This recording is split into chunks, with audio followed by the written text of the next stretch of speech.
Hello everybody, I'm Count Christo and this is a Hearts of Iron 4 Dev Diary video. I haven't been doing any of these, but this one is freaking awesome and so I wanted to show it to you immediately. It only came out like, what was this? 39 minutes ago, but it's so freaking cool. So I want to talk about this real quick.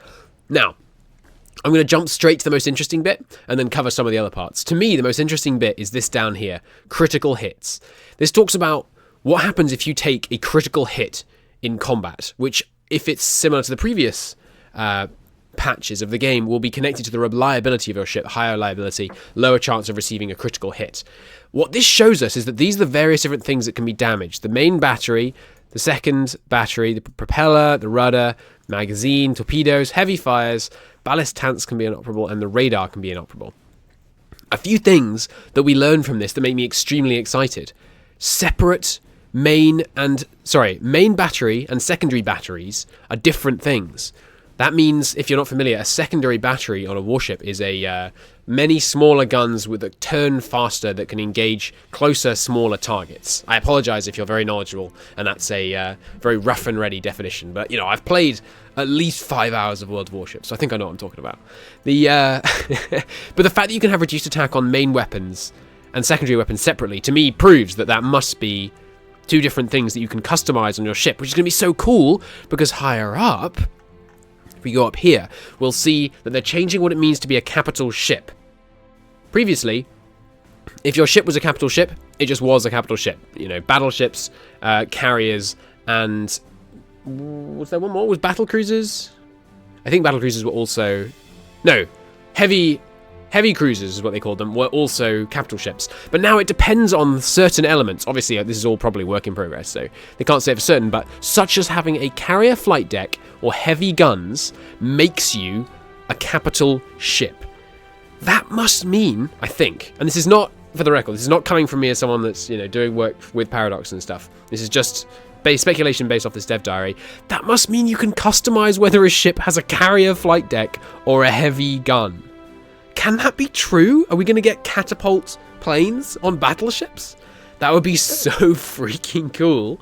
But apart from it, even if this part is just, you know, if it's a carrier or not, but that would be a strange way of saying, you know, Podcat, he's a clever guy. It's a strange way of saying, is a carrier or not. But anyway, what I hope this means is battleships are going to have catapult planes, which is like a scout aircraft that they can take off. I don't know why it's called a catapult plane. I imagine like they take off with like an actual... I don't know. Do they really take off with like a slingshot thing? I have no idea. Tell me in the comments. But heavy guns. This means that if you upgrade the guns on your ship enough to be a high enough caliber, I assume, I don't know if they can actually do it in calibers or if they'll just abstract it. I don't really mind either way. But when you have really heavy guns, it's going to count as a capital ship. Why does that matter? Capital ships can be built with half as many dockyards as normal ships, right?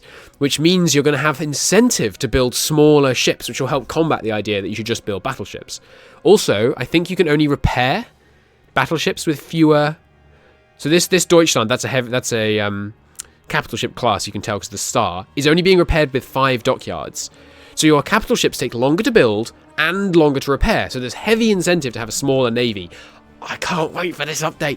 I really want to play a naval-focused game. I think the game I'm going to do, by the way, will probably be Japan in vanilla, followed by Japan in Kaiserreich.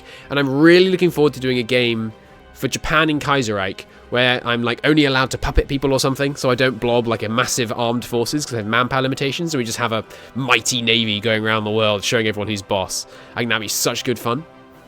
Anyway, now that I've nerded out just like crazy over the dev diary's coolest spots, let's just go through it so that I can round off the picture for you. So the first main change, which we touched on, is that you can no longer assign 15 dockyards to an individual ship, and the idea behind that is to make ships more valuable because they take longer to produce, and also to make capital ships feel a lot more valuable than lighter craft. So if you lose a heavy ship, it's going to take you not just longer because it costs more to produce, which I imagine it still will, obviously, but longer to produce because you can only assign 5 dockyards to it. That's really interesting. You can still assign 15 to building convoys, which is fine. I've already written a suggestion, by the way, that I'm going to send to Podcat, indirectly to Podcat anyway, saying just make it 150 on convoys, like with land equipment. I don't know why you'd limit it to 15. We can just set it to 150 and that would be fine. If that doesn't happen, I almost guarantee there'll be a mod that will do it.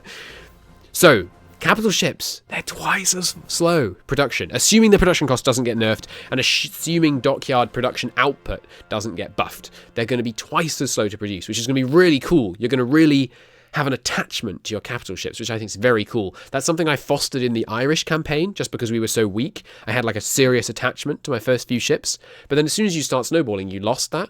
Whereas now, I think for the Japan campaign, plus you can name them ahead of time, which is fun. For the Japan campaign, I'm going to, name my capital ships, and we'll have the pride of the fleet and all that kind of awesome stuff, and we'll really be attached to our ships. I think it's going to be really fun. Ship repair costs dockyards. Great change. This makes a lot of sense when you think about it. So essentially, you can assign how many of your dockyards you want to be used on repair. And obviously, well, maybe not obviously, but I assume they'll each have a repair output, just like they have a production output. And then, and it looks like, by the way, unlike buildings, in queue, no free repair, I think. Also note, if you have naval base level 5, you can only use 5 to repair. But no free repair, which means it's going to be really expensive. So if your whole navy gets strafed by some naval bombers, and all of your ships take a little bit of damage, that's going to take a lot of time to repair them, which is really interesting. I really like that mechanic. Just generally making the navy feel more weighty and consequential, rather than just, select your navy, send it into the channel, oh good, we won, now we can invade England. It'll be more like, do I want to send the navy into the channel because, if we lose, even if we lose no ships, the repairs are going to take years to finish, and while we're doing the repairs, we'll lose out on dockyards because we'll have to assign them to being on repair. Very, very cool change. More on damage. Critical hits, which I talked about, of course. You can get all of these different types of critical hit, which give you various debuffs that you can read there. And also, there is detonation, magazine hit, which is, again, reminding me of World of Warships. You can only get rid of a critical hit, I believe, as far as the dev diary is saying anyway, by repairing it all the way to 100%. And it can do some serious things like minus 90% naval speed. It can be very dangerous. Obviously, part of the naval commander tree they looked at last week is going to be to do with avoiding critical hits. Safety first. It's going to alert. What does Crisis Magician do? Yeah, reduce the effect of critical hits through jury-rigged repair. Nice. That sounds cool. But yeah, so there will also be a brand new ship design and ability to refit. That is so cool, but obviously it's heavily implied anyway here, and of course we've confirmed that there's going to be like a refitting and redesigning thing before. I'm so looking forward to the ship designer. It's going to be so cool. But there you go. There is the latest dev diary. I'm not going to do this for all the dev diaries, but when something really meaty like this comes out, I love it. If you have any of the other dev diaries, by the way, that I haven't touched on, obviously I've only touched on this one, and you want me to take a quick look and talk about the implications of the changes, I'm very happy to do that. Put those in the comments.